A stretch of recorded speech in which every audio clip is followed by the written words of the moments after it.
Magandang gabi sa inyong lahat. Ako si Veronica Kitty Duterte, bunsong anak ni Pangulong Rodrigo Roa Duterte.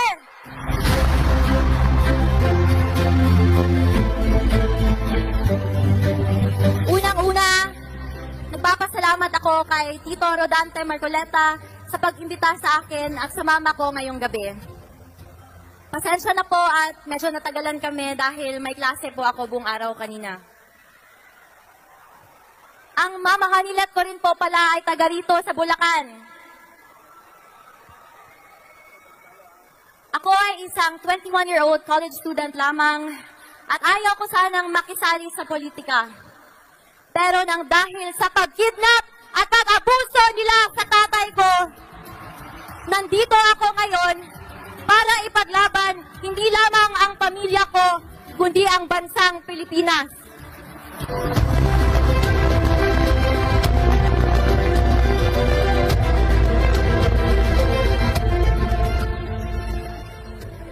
Noong isang gabi, nagsalita ako sa rally sa Quezon City.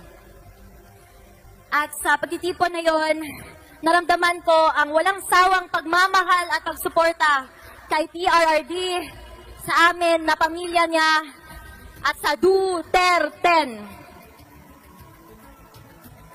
Ito ang nagbibigay sa akin ng lakas ng loob para ipagpatuloy ang pangako ko kay Dada Rudy na ikampanya ang kanyang mga kandidato habang siya ay nasa The Hague. Bago ako umalis ng The Hague, may bilin ang Dada Rudy ko sa akin.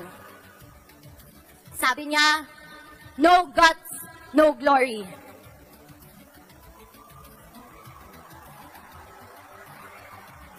Sa mga kababayan ko, sa kapwa kabataan, bumoto tayo ng tama dahil dito nakasalalay ang kinabukasan nating lahat.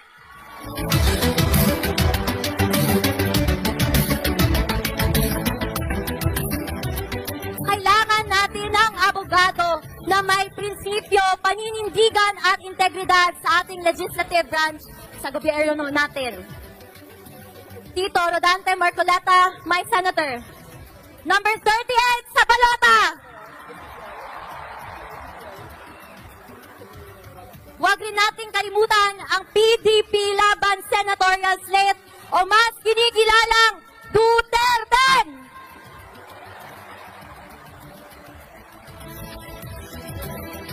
Iaabot ko muli ang mensahe ni Tatay Digong sa bawat Pilipino. Sabi niya, my love for my country is what brought me here. There was never any personal agenda involved. Mahal niya ang bayan niya. Yun lang po at maraming salamat. God save the Philippines! Pilipinas! Duterte pa rin! Iglesia ni Cristo. Alam niyo ho ba gaano kamahal ni PRD ang INC? Mahal na ang INC.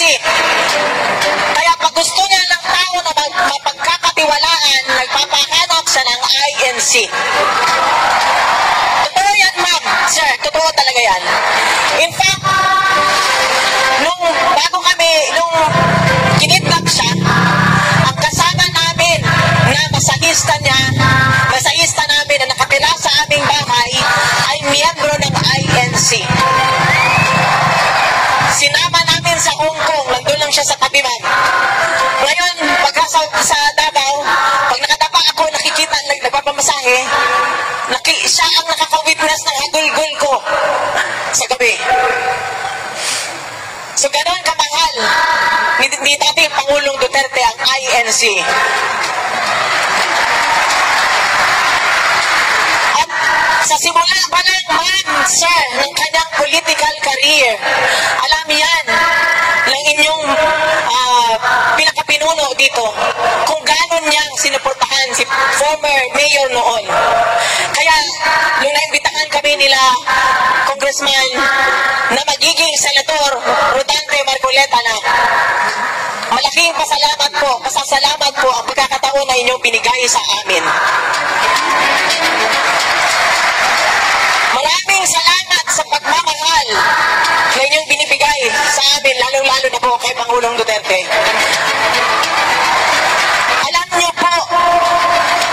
Alam niyo po sa puso, hindi po ako marunong magsinungaling eh. Ayoko pong magbitbit ng bangko, ayoko pong magyabang. Pero alam niyo po, minahal niya po kayo. Mas minahal pa nga niya ang Pilipino, ang Pilipinas, kaysa sa amin ang pamilya niya. Alam niyo yan. Tuwing sinasabihan niya, nung presidente siya, di ba, sinasabihan niya ang mga korap, ang mga terorista, ang mga drug lord. Di ba ma'am, sinasabihan niya, tinatakot niya, napapaluntag ako sa kinaupuan ko. Kasi sinasabi niya yun, umalis kayo. Di ba, tinatakot niya ganyan. Napapaluntag kasi ako kasi iniisip ko yung anak ko na minor pa noon, 12 anyos lang. Hindi niya iniisip na balikan yung pamilya niya, pero inuna niya na masiguro niya ng bawat Pilipino hindi nasasaksak sa kalye, hindi na-hold up sa kalye, ang taxi driver hindi nagugurgur ang liig sa likod. Yun ang inuna niya, ma'am.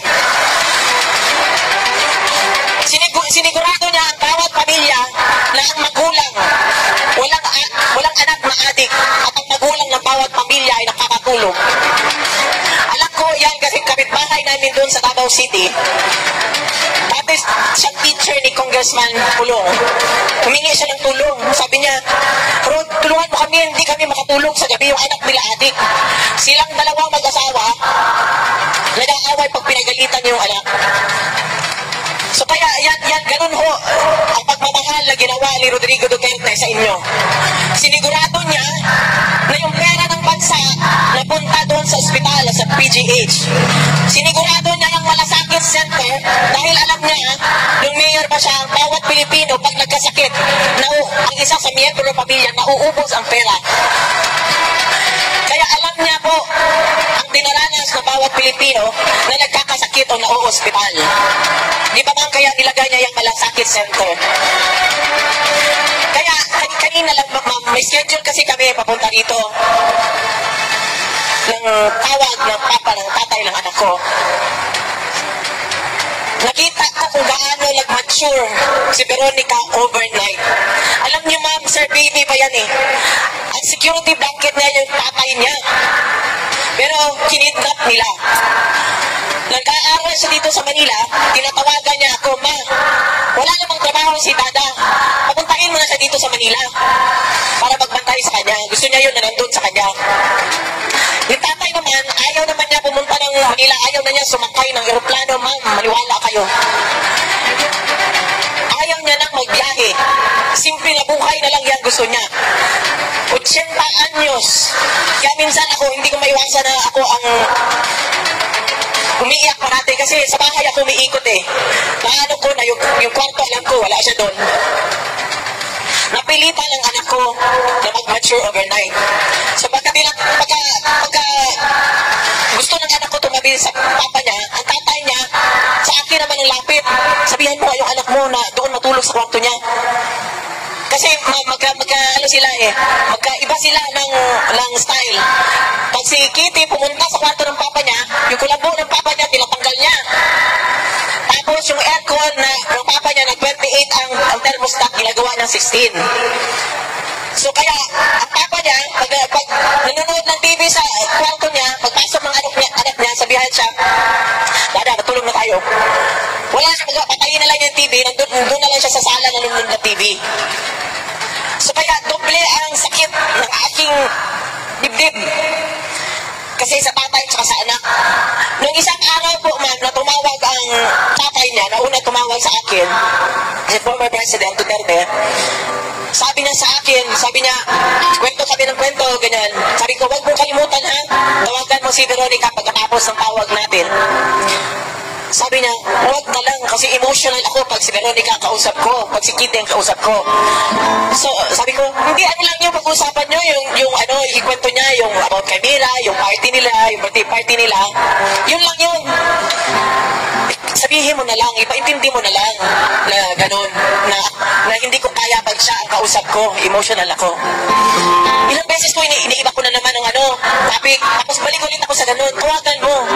Hindi, nung hindi ko na makatapos ang conversation namin, tinawagan ko kaagad ang anak ko. Hagulgol na ako, sabi ko na, sorry talaga. Kasi sabi ng papa mo, hindi daw niya kaya kung ikaw ang kausap niya, emotional daw siya. Sabi niya, intindihin na lang daw natin na siya ang nasa loob. Kung magulgol talaga ako ng pinakamalakas na gulgol na ginagawa ko, kasi ako lang mag-isa sa kwarto. Sorry ako ng sorry sa anak ko. Pero nung habang nag-uusap kami, sabi niya, ma, sandali lang ba, may tawag. Buti na lang, tinawagan niya. Tatay niya. Tinawagan siya ng tatay niya.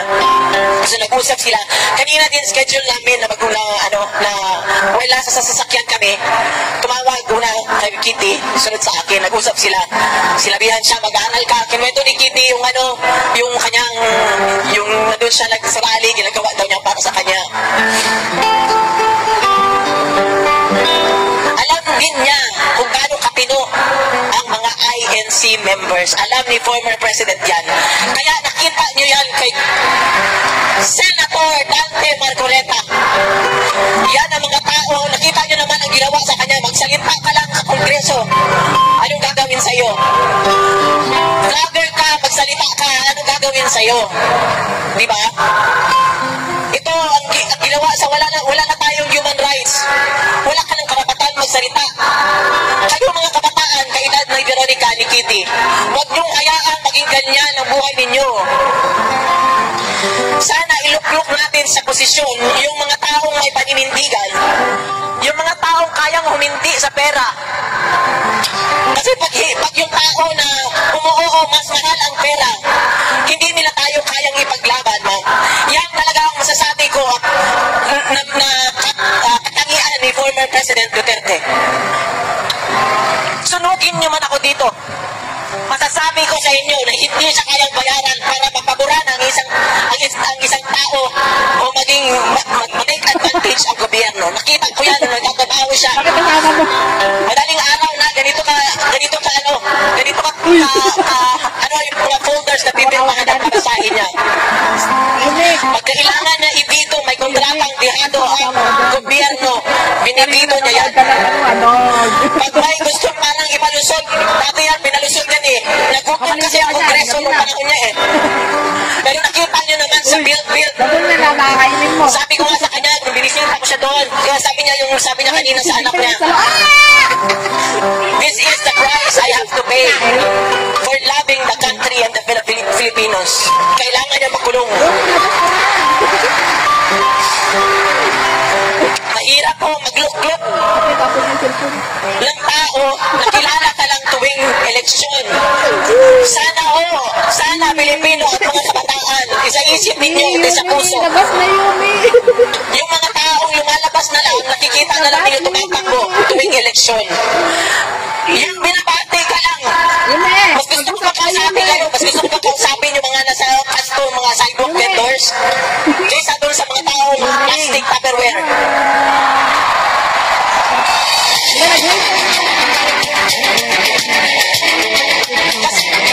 Magkano noon na pera na lang, puro na lang pansarili ang kanilang iniisip. Wala lang iniisip na para kapakanan natin. Kapakanan ng Pilipino, bawat Pilipino na baliwala ngayon. Yan ang namimiss natin dati kay Pangulong Duterte. Inuna niya ang Pilipinas, sinulingan niya kami na pamilya niya. At alam niya ng anak ko, naaawang-awa ko kasi sa 6 years, na 12 to, yung years na yan, 12 to 18 siya, 20, na dapat nandyan ang tatay niya, naging presidente, nawala lang time sa kanya.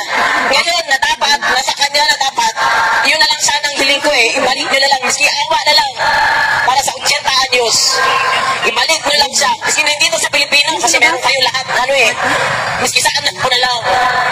Ay, ano yan, Oh, wow. Kaya pakiusap ko sa inyo lahat, lalo na sa susunod na relasyon, tulungan ninyo ang ating bansa. Hindi na tayo pwede na tumahimik na lang. Hindi na tayo na hindi pwede magsalita, na umuo na lang, kahit na ginagago tayo, kahit na ninanakawan tayo. Ang para sa Pilipinas, ang pera ng Pilipinas ay para sa Pilipino at para sa Pilipinas.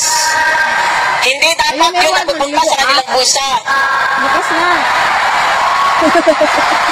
Kasi gusto kong tao. Huwag nyo hayaan, ma'am, ibigay sa kanila ang sagrado ninyong boto, ma'am at sir. Bantayan natin ang boto natin. Ibigay natin ang magandang kinabukasan sa mga anak natin at sa magiging mga anak nila. Tomorrow. Ayaw ko man magsalita, ayaw ko man umalat sa mga tao na pipilitan din ako.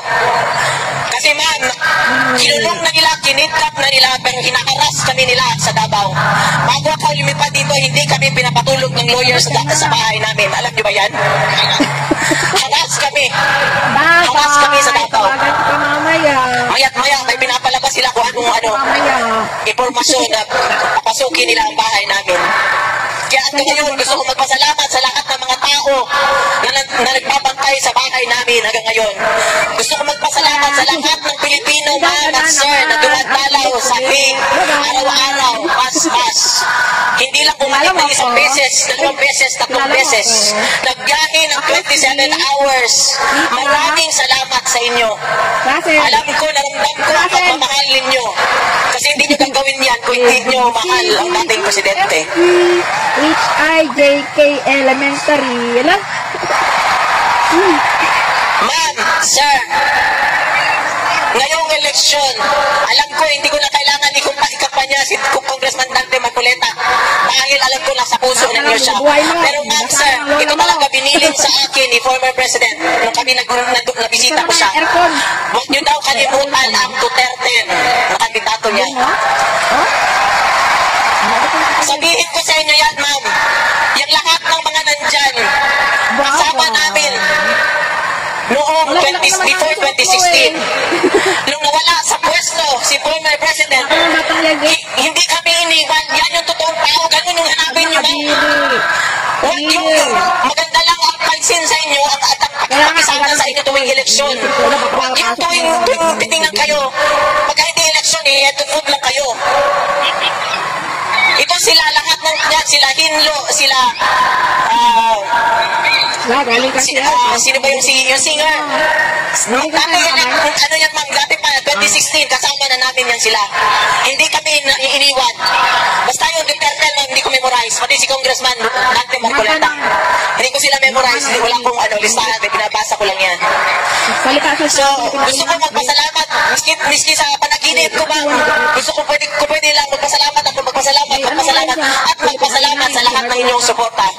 At sabi nga pala kanina, bago ko makalimutan, alam mo, umiyak yung anak ko kasi kung pwede lang sana hindi siya mapasok sa politika. Ano lang narinig ko, sinabi ng papa niya, mag-aral ka at sumunod ka rin sa yapa ko, sabi ng papa niya. So, kailangan ko rin bang ang lahat ng panalangin ninyo para bigyan siya ng lakas si former president na habang nandun siya sa loob. Pero, amazing ang Panginoon talaga, ma'am, amazing. Ginagawa niya, doon kayo magugulat. Sinabi ko nga sa kanya, alam mo ba, mas popular ka ngayon kaysa ng presidente ka. Worldwide ka na ngayon, hindi ka lang ng Pilipinas. Maraming salamat talaga sa inyo. Alam naman ninyo yan, lahat ng halos buong Pilipinas ay nagkakaroon ng pagtitipon-tipon para lang ipanawagan. Anong panawagan natin, ma'am? Bring him home! Bring him home! Bring him home! Bring him home! Yan ang panawagan ng mga tao sa buong mundo, hindi lang sa Pilipinas. Muli, gusto ko magpasalamat sa inyong lahat, kay Ma'am Edna Marcoleta, ma'am, maraming salamat, kay Congressman Dante, and of course, sa Iglesia ni Cristo. Pwede ko lang kami lakapin lahat. Pwede ko kayong lakapin lahat kasi alam ko, since mayor siya, sinusuportahan niyo siya. Maraming salamat. magandang gabi ho sa inyong lahat.